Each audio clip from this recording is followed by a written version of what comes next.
So I applied the settings, some of the settings from the previous video to this bag, and this is the result that I ended up with.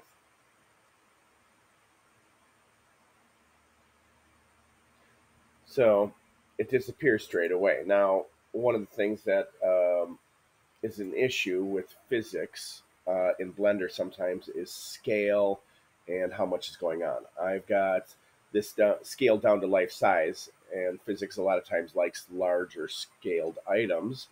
And I also have something with a lot of vertices. So next step I did was created a version of the same thing with significantly less vertices.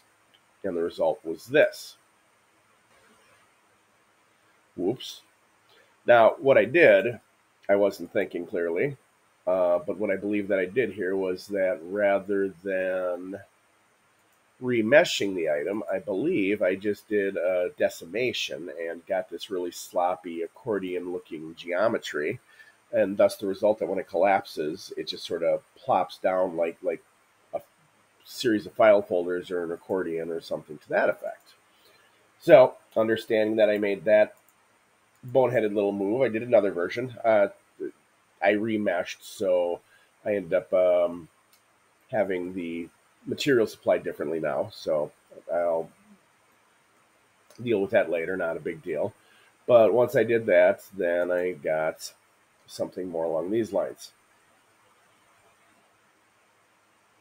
So not exactly what I wanted. Clearly, though, soft body mechanics are working on it. Disappears right away, but closer to what I need it to be. So I made a few tweaks and adjustments, and got something a little bit more like this.